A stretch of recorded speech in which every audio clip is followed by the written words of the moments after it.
Pesach, Passover, is the most quintessential of Jewish holidays. Now, I'm not just talking about the old joke that what is the definition of a Jewish holiday?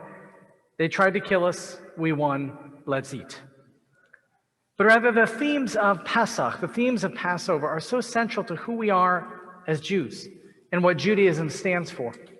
Of course, the primary story of Passover is that in the days of old and in every generation, God and God's saving power redeems us from those who seek to oppress us so that we can be free to serve God. We're not subject to human rulers, but rather only to the King of Kings, the sovereign one, God self, that we are free to serve God. And there's, of course, another theme embedded within the Pesach story.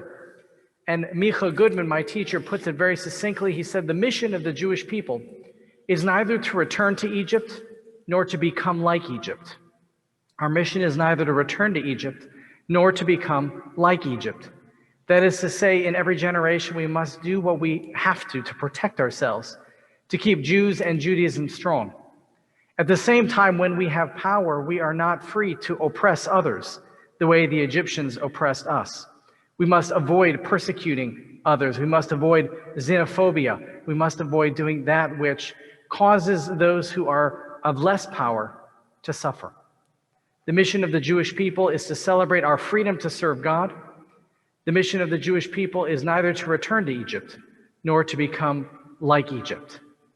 But the way we ritualize that over the course of the Pesach holiday is, of course, two significant things in addition to avoiding eating chametz for a full week. The first piece at the beginning of the holiday, of course, is the Seder. And there's nothing more Jewish than the Seder because we're literally commanded to spend nearly an entire night eating and talking. Could it get more Jewish than that? And here at the end of Pesach, we have the observance of Yizkor. And what those two bookends do to this holiday of Passover is take the great themes that God and our rabbis are trying to inculcate to us in each and every generation, and it personalizes them. It takes it out of the ethereal, out of the theoretical, out of the national, and tries to make it individual. Of course, on Seder night, ideally, we have those who are closest to us around our table together. And now we come to this holiday of Yizkor, as we remember those who came before, who are no longer with us, those with whom we celebrated the Passover holiday in our own day, in our own time, who brought such joy and meaning to our lives. And now that we are at this Yizkor hour, I'm reminded of a teaching from Rabbi Harold Kushner, who says that Yizkor, this service of memory, is actually our opportunity to move forward without guilt, to move forward without sadness, because we have built into the Jewish calendar several times in which we stop and we let our loved ones catch up to us. Though we've taken steps forward, Yizkor is an opportunity to pause and to let our loved ones who are no longer with us in the physical world to catch up. If you can visualize it, this is how I see it in my head. In many ways, it's like two people who are walking together hand in hand. Perhaps it's a parent and a child, or a grandparent and a grandchild. Perhaps they're two spouses who are walking along together. Now, rarely do two people holding hands walk along together at the same pace for the entire distance of the walk. Typically, if it's two partners, two spouses, one will stop to look at something, and the other one will continue walking along ahead. Sometimes they'll hold hands for a moment or two, but then the hands separate. And eventually they realize that the distance between them has grown too large, so the person in front will stop, will wait, and will let the one who is walking behind catch up. Similar with parents and children who are walking together hand in hand. It feels like not so long ago my kids let me hold their hands, not so much anymore now.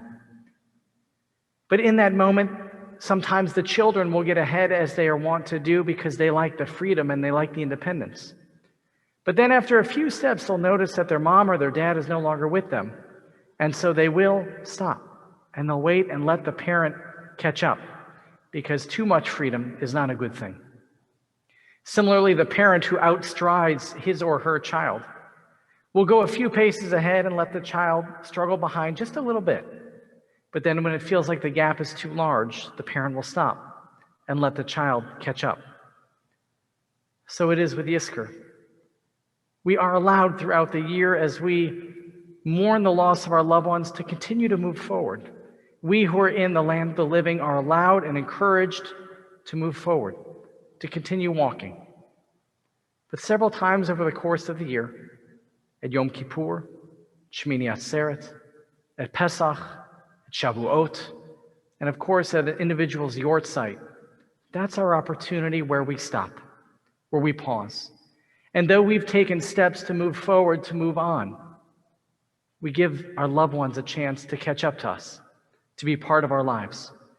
We pause in order to remember. We remember in order to move on, to continue walking. And of course, we ritualize that through the Yizkor service, but especially through the lighting of candles.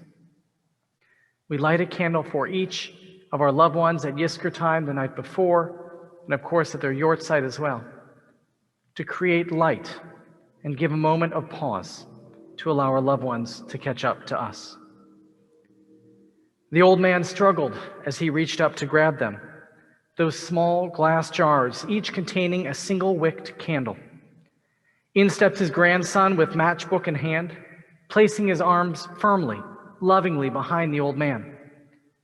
"Zadie," the young man whispered, "it's almost time for shul." "I light these two for my parents," the old man explained, as he did every year in that thick Polish accent. "Ah, such good care they took of me. And this one is for my big brother," added the old man. "You remind me of him." He lit another match. "This one is for all who died in the war," he sighed. "So many, so many.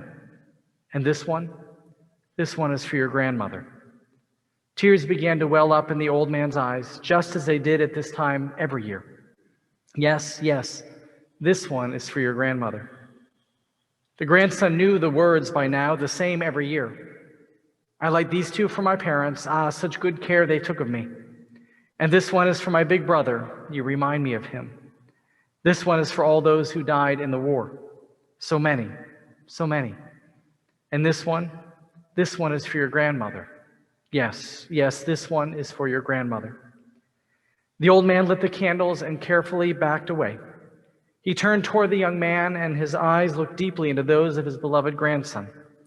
Slowly, the old man asked, "Who will light a candle for me?" And as he did every year, the young man responded, "I will, Zadie, as will Mom and Dad. Every year, 4 times each year. And at yortzeit too," the old man added, just like he did last year and the year before that. "Yes, Zadie," the grandson replied, "and at yortzeit too." With that, the young man gave the old man a kiss, and off they walked together to shul. In his head, the grandson repeated the words, "I light these two for my parents. Ah, such good care they took of me. And this one is for my big brother. You remind me of him. This one is for all those who died in the war. So many, so many. And this one is for your grandmother. Yes, yes, this one is for your grandmother." He looked to his old man, to his Zadie, and he thought to himself, "May it not be so soon that we'll light one for you, Zadie, but I promise we will light one.